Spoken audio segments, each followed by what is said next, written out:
আমি যদি কোনো একটা ধর্মগ্রন্থকে সঠিক বলে মেনে নিতে চাই, সেটা কিভাবে নিরপেক্ষভাবে কোনটাকে সঠিক বলে মেনে নিব এবং কেন মেনে নিব? খুবই গুরুত্বপূর্ণ এবং খুবই প্রয়োজনীয় প্রশ্ন করেছেন আমাদের এই ভাই।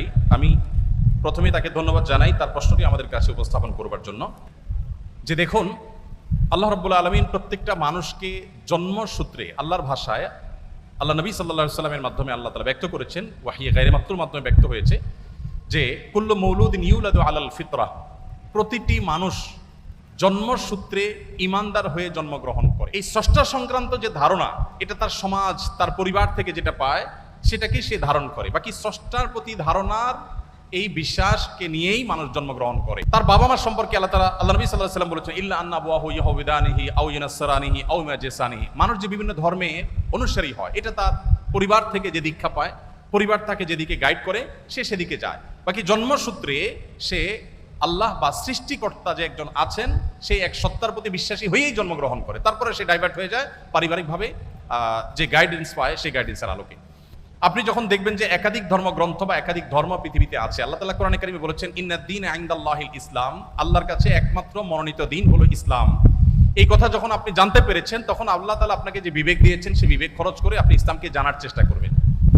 আমরা যদি কেউ অন্য ধর্মকে জানার চেষ্টা করি, বিশেষ করে আমার যে ভাই প্রশ্ন করেছেন তিনি এবং আরো যারা অন্যান্য ধর্মে আছেন, আমি যদি বলতে চাই যে তারা যদি ইসলামকে জানার চেষ্টা করেন নির্মোহভাবে, তারা যদি সত্যানুসন্ধানের দৃষ্টি নিয়ে ইসলামকে স্টাডি করেন, কোরআনকে তারা পাঠ করেন এবং পড়েন, আমার বিশ্বাস একটা সময় তারা ইসলামের সত্যতাকে খুব সহজে, খুব স্বাভাবিকভাবে উপলব্ধি করতে পারবেন।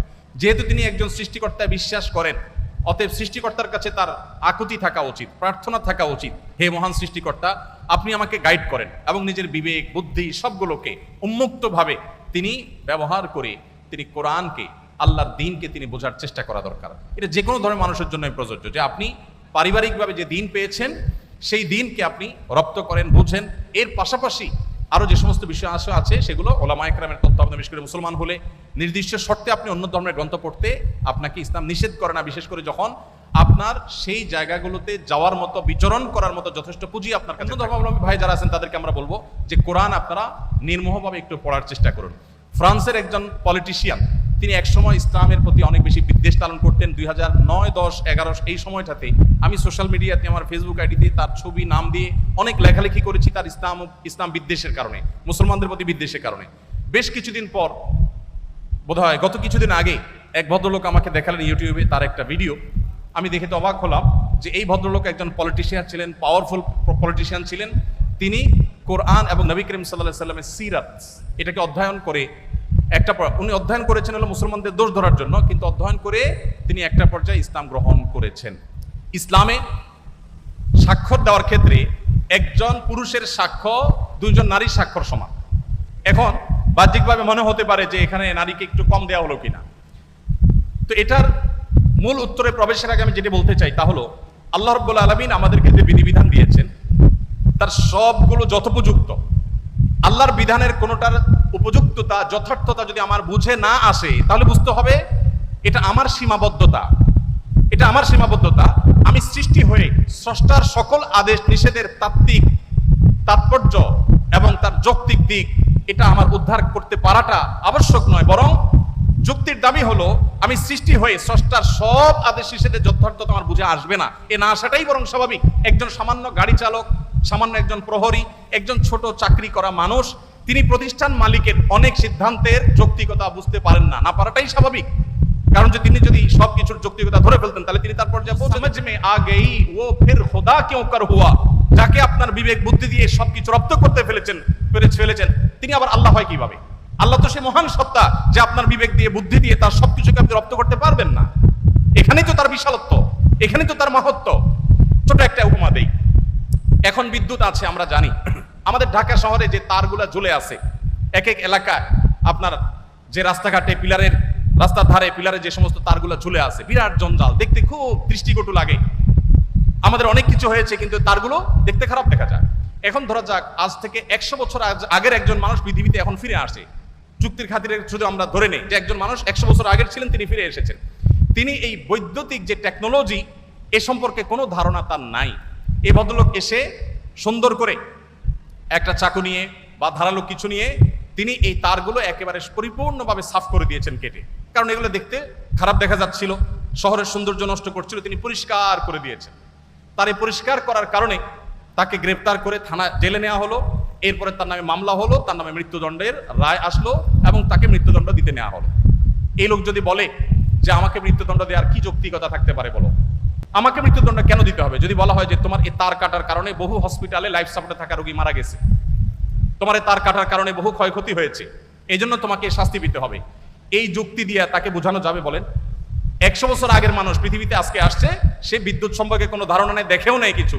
এই লোককে যতই যুক্তি দিয়ে বোঝানো হোক যে তোমার সামান্য এই তার কাটার কারণে অনেক ক্ষতি হয়ে গেছে, এটা কি সে বুঝবে? বুঝবে না। আমরা যে এক জায়গায় সুইচ দিলে আরেক জায়গায় ফ্যান ঘোরা শুরু হয়, এখন তো আপনার কমান্ডে অর্ডার করা যায়।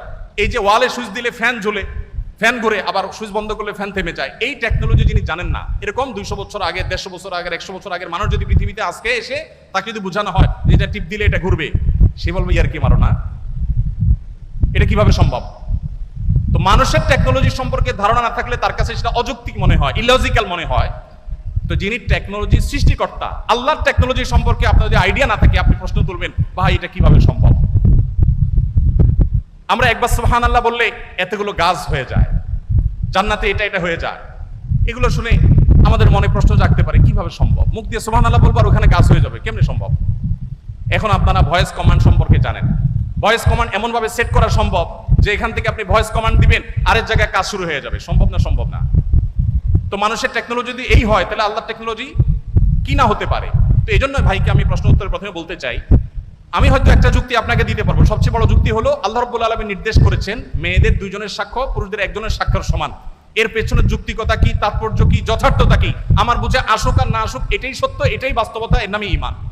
আর যদি বলেন যে আমার বুঝে আসলে আমি মানবো, না বুঝে আসলে মানবো না, তাহলে তো আল্লাহর প্রতি ঈমান আনলেন না। আপনার বুঝে একটা ব্যাপার হলো যে সাধারণত সাক্ষ্য দেওয়ার যে বিষয়গুলো ঘটে, এগুলো পুরুষরাই সাধারণত দেখে, মেয়েদের দেখার পসিবিলিটি কম থাকে। তারা থাকেন পর্দায়, তারা থাকেন বাসা বাড়িতে, তারা থাকেন নিজস্ব আঙ্গিনা, নিজস্ব আলোয়। পুরুষদের সাক্ষ্য দেওয়ার সম্ভাবনা এবং তাদের সাক্ষ্য দেওয়ার সুযোগ অনেক বেশি থাকে, নারীদের জন্য সেটা অনেক কঠিন থাকে। তারা থাকেন পর্দার মধ্যে, তাদের পর্দার মধ্যে থেকে সাক্ষ্য দেওয়ার জন্য সংশ্লিষ্ট বিষয়ে দেখা, প্রত্যক্ষ করা তুলনামূলকভাবে একটু কঠিন এবং সম্ভাবনা অনেক কম। হয়তো সেই কারণেই 2 জন নারীর সাক্ষ্যকে 1 জন পুরুষের সাক্ষ্যর সমান ধরা হয়েছে, ধর্তব্য করা হয়েছে। এর বাইরে আরো বহু যৌক্তিকতা বিভিন্ন গবেষকরা, বিশ্লেষকরা দিয়েছেন। আমি মূল সূত্র সেটাই বললাম যে আল্লাহ তাআলা যেটা বলেছেন এর চেয়ে যৌক্তিক আর কিছু হতে পারে।